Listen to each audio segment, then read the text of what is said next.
Tetap semangat ya teman-teman ya. Jangan bertanya mendapatkan apa di pramuka, tapi apa yang bisa diberikan di pramuka. Insya Allah kalian akan mendapatkan apa yang kalian sendiri tidak pernah pikirkan sebelumnya. Karena gini, saya dari dulu itu nggak pernah bertanya apa yang bisa saya dapatkan di pramuka, tapi saya menjalankan semuanya. Saya menjalankan kegiatan-kegiatan dan lain sebagainya. Ternyata dari kegiatan-kegiatan itu membentuk diri saya dan pribadi saya sampai saat ini.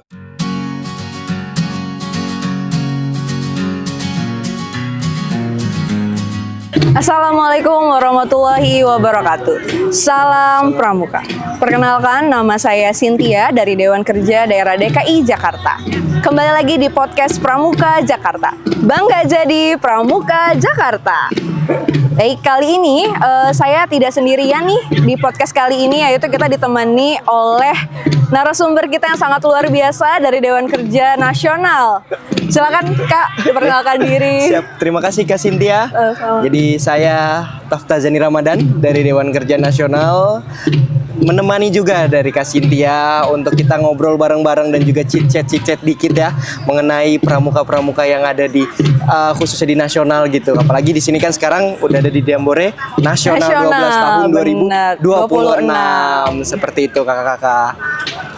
Ya, kita ngobrol santai nih dengan Kak Tafta, narasumber kita yang sekarang posisinya sudah menjadi Dewan Kerja Nasional. Betul, ya, Kak. betul, Luar biasa banget teman-teman. Ya. Kayak Kak, boleh nggak sih Kak ceritain nih sedikit dari perjalanan Kak Tafta sampai dengan menjadi Dewan Kerja Nasional nih Kak? Iya, betul.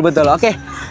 Jadi begini Kak Cynthia, kemarin itu juga sempat ketemu orang kalau nggak salah dari Kepulauan Sumatera. Oh ya? Mereka kalau melihat Dewan Kerja Nasional itu tagline-nya itu pasti keren gitu. Iya, melihat benar. Dewan Kerja Nasional itu keren, tapi mereka itu tidak melihat dari belakangnya itu seperti apa proses yang dijalani. Saya dari Dewan Kerja itu dari tahun 2019, berarti total kurang lebih 7 tahun berdewan kerja. Wow. Dari SMA kelas 11 saya berangkat dari Gugus Depan Ambalan di daerah Jakarta Selatan, lalu menjadi Dewan Kerja Ranting, setelah itu menjadi Dewan Kerja Cabang, dan alhamdulillah tahun ini dipercayakan untuk menjadi Dewan Kerja Nasional. Dan itu sama sekali tidak mudah. Bener, banyak pasti. sekali tantangan dan lain sebagainya. Pasti tantangan-tantangan itu yang akhirnya membuat kita keren gitu. Bukan kita keren itu semata-mata jadi keren gitu. Bener. Kemarin saya ingat tentang hal itu gitu. Ada baru beberapa hari yang lalu katanya Dewan Kerja Nasional keren gitu. Kalau melihat orang-orang penggalang-penggalang ataupun penegak-penegak melihat Dewan Kerja Nasional itu keren. Tapi sejatinya keren yang dimaksud itu adalah keren yang karena mereka sudah berproses. Kita semua sudah berproses. Kenapa sampai hari ini kita ada di sini? Kita keren ya karena kita sudah berproses sebelumnya. Jadi kalau misalkan teman-teman ingin keren dan lain sebagainya, jangan ngelihat title kerennya aja. Tapi gitu. dilihat dari prosesnya gitu. Walaupun pasti orang-orang ngelihatnya di akhirnya aja, tanpa ada melihat proses. Mereka pengennya di akhirnya seperti apa, tanpa melihat proses. Tapi kalau misalkan di akhirnya udah oke dengan proses yang baik, insya Allah akan menjadi keren yang sesungguhnya. Seperti luar itu. biasa. Kurang lebihnya seperti itu, Kak Cynthia. Kak Tafta, pengen tahu lagi nih sedikit Apa tuh? terkait dengan kakak tuh waktu di Dewan Kerja Ranting, Dewan Kerja Cabang, daerah itu pernah jadi di bagian apa aja nih? Bidang apa aja? Nah, itu dia. Kalau pembidangan sih Kak ya, untuk Dewan Kerja kita pernah jadi Dewan Kerja Ranting jadi ketua. Jadi ketua, lalu di Dewan Kerja Cabang. Ranting mana Kak, maaf? Dewan Kerja Ranting Pesanggerahan. Pesanggerahan. Ya, di daerah Jakarta Selatan. Jakarta Selatan ujung itu ya? Ya, betul, di ujung. Itu dikit lagi udah di daerah Ciledug gitu. Kalau mau ke sana harus macet-macetan. Betul. Jadi ya kadang ada yang ngaku itu Tangsel, ada yang ngaku itu Jaksel gitu, karena nggak kelihatan gitu kadang apa. Rebutan Iya, ya. rebutan. Apalagi di situ ada Bintaro. Wah. Bintaro kan ada yang ngomong itu Jaksel, ada yang ngomong itu Tangsel gitu. Jadi krisis identitas kadang kita. Padahal Tapi aslinya dia ada di Jaksel kan? Sebenarnya itu kalau kita bahas sejarah Bintaro itu ya kelurahannya di Jaksel, tapi karena dibeli sama pihak swasta, akhirnya dikembangkan sampai di ranah di Tangsel di Tangerang Selatan gitu Kak. Gitu Jadi dalam istilah kata itu daerah Tangsel bukan daerah Bintaro, tapi karena nama pasarnya udah Bintaro disebutnya Bintaro. Padahal Pondok Aren di Tangsel itu. Gitu. Lanjut, Kak. Lalu dari Dewan Kerja Ranting kita naik kan ketua ya dari 2021 sih sebenarnya sampai 2022 sampai 2023 itu Dewan Kerja Ranting ketua. Kalau sebelumnya bendahara di Dewan Kerja Ranting juga 2019 sampai 2022. Oh, jadi 2 periode. Bisa dibilang PAW. Jadi ada reshuffle, ketuanya naik, lalu digantikan saya sebagai ketua seperti itu. Nah, lalu setelah itu 2023 selesai masa bakti. Alhamdulillah selesai sampai akhir. Lanjut kita ke DKC. Dewan Kerja Cabang Jakarta Selatan dan ada PAW di sana. Masuk menjadi bidang kegiatan seiring berjalannya waktu dan lain sebagainya. Selesai 2025 saya naik jadi sekretaris Dewan Kerja Cabang Jakarta Selatan di periode yang baru dan alhamdulillah akhir Desember ini atau awal Januari 2026 kemarin itu saya dipercayakan dan diberikan amanat dan lolos menjadi anggota Dewan Kerja Nasional seperti itu Kak Cynthia. Wah, luar biasa banget proses yang begitu panjang. Betul, ya itu prosesnya panjang banget. Tapi nggak berasa Kak Cynthia. Nggak berasa sama sekali. 7 tahun itu kayak berasa ya udah kok tiba-tiba udah sampai sini aja. Padahal dulu kayak pasti ada rasa deg-degan gitu, ada rasa takut akan kegiatan yang tidak sesuai ekspektasi gitu. Tapi alhamdulillah gitu. Kemarin juga kita berangkat dari Dewan Kerja ke Dewan Kerja Nasional itu didukung 100%. Mau itu dari cabang, daerah ataupun ranting, semuanya mendukung. Mensupport gitu, semua. mensupport. Kenapa ya? Karena saya pun juga berkontribusi banyak di sana seperti itu. Luar biasa banget ya, Kak. alhamdulillah. Kak, kalau boleh tahu nih Kak, kegiatan apa aja sih Kak yang udah pernah Kak Tafta ikuti atau mungkin jadi ketua pelaksana di kegiatan apa gitu? Oh, kalau ketua pelaksana pasti banyak ya. Ketua pelaksana ataupun kegiatan-kegiatan itu udah banyak banget yang saya ikuti gitu. Mau itu kegiatan pramuka ataupun di luar pramuka. Karena di luar pramuka juga saya di BEM kampus juga aktif. Alhamdulillahnya udah. Tapi karena udah lulus dan selesai periodenya, jadi udah nggak aktif lagi. Nah, lalu kalau di pramuka ada satu kegiatan yang ada 2 kegiatan yang membuat saya sangat berkesan dan akhirnya mengubah pola pikir saya. Wah, kegiatan apa tuh Kak? Sama kayak gini ini kalau ini kan Jambore Nasional ya. Kalau waktu itu namanya Jambore Raimuna DKI Jakarta tahun 2023 dan saya menjadi pinkon cabang Jakarta Selatan tahun 2023. Kurang lebih bawa berapa ratus penggalang dan penegak dan akhirnya saya harus melider di situ. Jadi pemimpin di sana untuk memimpin penegak dan juga penggalang yang dibawa ke Buperta Cibubur ini. Dan itu bukan sesuatu hal yang mudah gitu.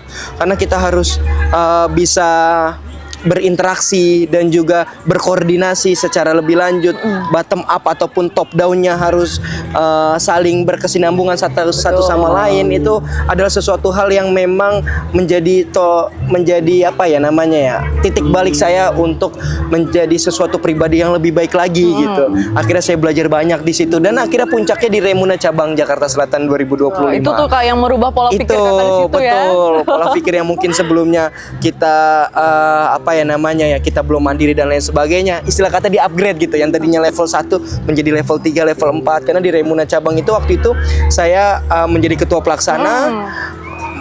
Total ada berapa, kalau nggak salah ada 33 sampai 35 instansi terkait, kita kerjasama dan lain sebagainya, dan itu bukan sesuatu hal yang mudah gitu. Pasti berat ya awalnya Kak. Betul, tapi alhamdulillah dengan dukungan, doa dan juga support bisa sama-sama kita dan juga Sangga Kerja untuk menaklukkan lah Raimuna Cabang itu dan juga kegiatan-kegiatan lain.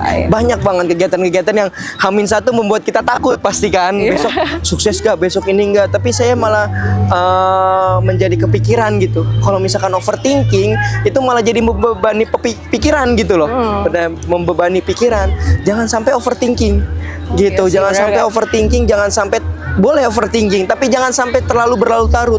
Karena apa? Karena mindset ini bisa merubah bukan hanya merubah mental, bahkan merubah fisik yang tadinya awalnya sehat bisa aja jadi sakit dan lain sebagainya. Nah itu, jadi teman-teman harus harus optimis, harus semangat menghadapi kegiatan-kegiatan yang ada di Pramuka ini khususnya seperti itu. Oke Kak, kebetulan banget nih kita sekarang lagi ada di Jambore Nasional ke-12. Betul. Kalau boleh tahu nih Kak Tafta, sekarang di bagian apa nih Kak? Oh, kalau kita di bagian sarana prasarana. Sarana prasarana. Iya, sarana Oke. prasarana Jambore Nasional 12 2026. Luar biasa ya Kak, Jambore Nasional kali Betul, ini. alhamdulillah. Kak Tafta, terakhir kesan dan pesan atau pesan dan pesan untuk peserta Jambore Nasional ke-12 khususnya untuk DKI Jakarta, peserta DKI Jakarta. Oke, siap. Teman-teman Pramuka Jakarta, khususnya Pramuka di anggota muda, tetap semangat ya teman-teman ya. Jangan bertanya mendapatkan apa di Pramuka, tapi apa yang bisa diberikan di Pramuka. Insya Allah kalian akan mendapatkan apa yang kalian sendiri tidak pernah pikirkan sebelumnya. Karena gini, saya dari dulu itu nggak pernah bertanya apa yang bisa saya dapatkan di Pramuka, tapi saya menjalankan semuanya. Saya menjalankan kegiatan-kegiatan dan lain sebagainya. Ternyata dari kegiatan-kegiatan itu membentuk diri saya dan pribadi saya sampai saat ini. Bahkan SKU yang biasanya orang-orang mungkin melihat dulu baru dikerjakan, ini saya tutup SKU-nya, saya taruh di meja, lalu saya kerjakan aja apa yang bisa saya kerjakan. Lalu saat saya mau mengisi SKU, pas saya lihat, lah ini semua udah keisi nih, gitu. Ini semua keisi semua nih. Iya. Dan itu bagi saya adalah pramuka yang sejati gitu. Jadi mereka nggak melaksanakan sesuatu itu berdasarkan sesuatu gitu, tapi memang berdasarkan dari dalam dirinya sendiri pengabdiannya, bukan berdasarkan poin SKU yang ada, bukan berdasarkan karena mereka mau jadi bantara, bukan berdasarkan karena mereka mau jadi laksana ataupun pandega, tapi karena berdasarkan mereka jiwa pengabdian mereka terpanggil. Dengan itu nanti saat mereka melakukan hal-hal yang memang sudah sesuai dengan kode etik gerakan pramuka, itu pasti SKU itu akan mengikuti. Jadi jangan teman-teman ya, jangan melihat terlebih dahulu apa yang kita dapatkan, tapi apa yang bisa kita berikan. Mau itu di gerakan pramuka, mau itu di rumah, mau itu di keluarga, mau itu di kampus, mau itu di pekerjaan dan lain sebagainya. Ingat kata-kata ini teman-teman. Karena dan juga hidupilah pramuka. Hidupilah pramuka, karena kalau bukan kalian yang menghidupi pramuka, siapa lagi yang menghidupi pramuka? Mungkin sekian, Kak Cynthia. Keren banget Kak Tafta, motivasinya yang untuk teman-teman peserta Jambore Nasional ke-12. Kak Tafta, kayaknya kita cukupkan nih, luar biasa banget dari pengalaman-pengalaman Kak Tafta. Terima kasih untuk kesempatan yang telah diberikan. Soalnya mau nonton konser juga ini. Kita mau nonton konser juga. Baik, sekian Kak Tafta. Terima kasih banyak. Siap, sama-sama. Baik teman-teman, nanti kita akan kembali lagi di podcast Pramuka Jakarta. Bangga jadi Pramuka Jakarta.